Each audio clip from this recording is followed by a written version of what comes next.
All right, everyone, we're going to go ahead and begin. Let's go ahead and begin with just a moment of silence.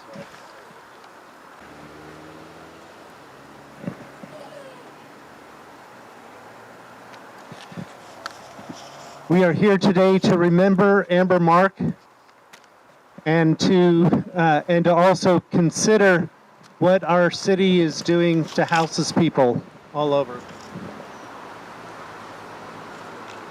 Last Friday, September 9th, 2022, at around 3:30 p.m., just right down over here, a truck crossed from one side of the road down to the other side and back over, ran over Amber's tent,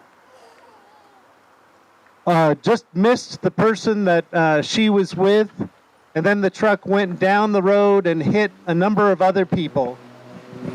This road is actually well known for having people go up and down here using the service station and other services that are available here. And so the person driving the truck said that he was having a bad day. And because he was having a bad day, we no longer have Amber Mark with us. And we have people who are injured and other people who are still in the hospital. Amber's family and friends say that Amber was an old soul, and when she smiled, it radiated across oceans.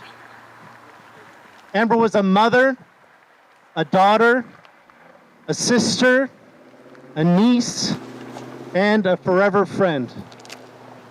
She touched the lives of every person that she came across in life. She was funny, the life of the party, and if you were hers for life, no matter what.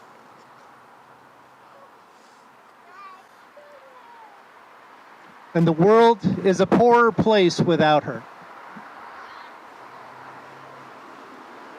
We are also here to grieve the soul of the city of Eugene, which has been attacking houseless people without end this year. In the last month, 13 houseless people died for various causes. Some died because they got the wrong drug. Some died because of a health problem. Some died because they were attacked and killed. But there's something that a lot of people don't know, that when you get on the street, your life expectancy is 48. That means that's the average age for the person who's been on the street for a while. Not only have 13 people died in this area in the last month, but also there have been 4 campground fires in the last month, where all of people's possessions were completely burned up. There are people who have been verbally attacked. They've been stolen from, both by fellow houseless people and by folks who are in houses and by the police. There are people who were arrested. There are people who are abused by so many people in the community that every time that they walk around the city, they feel hatred radiating toward them, although, like with Amber, they don't deserve it. It just happens. There are people who strictly hate homeless people.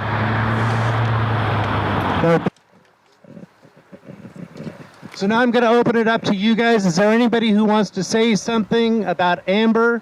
Say something about any of the other things that we were just talking about? That's really good. Hi, I'm Amber's aunt. I didn't really plan on talking.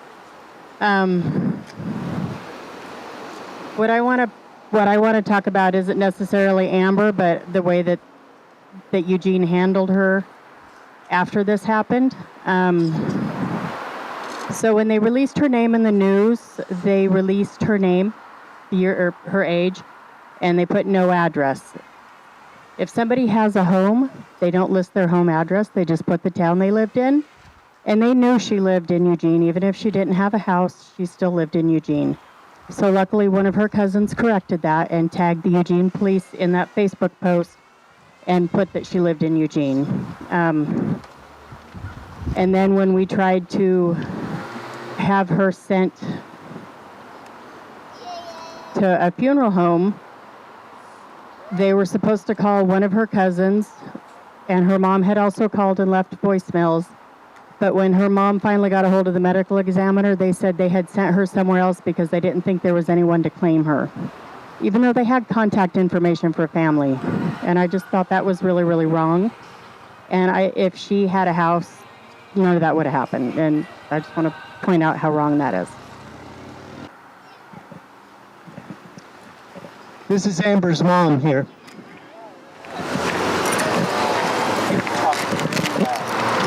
Thank you guys for coming. She deserved this. She was a beautiful girl, and there was no reason this should have happened to her. I just want everybody to know that you never know where people are going to go. I did not expect this at all. Amber was Amber. And if you knew her, you know what that means. But she was mine, and I loved her, and other people loved her, and I know that. And that helps so much.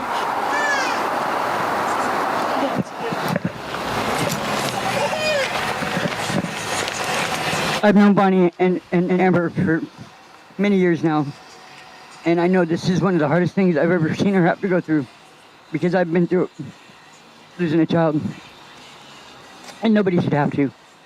But she's loved, and I could see that. She was loved, and that's special. Yeah.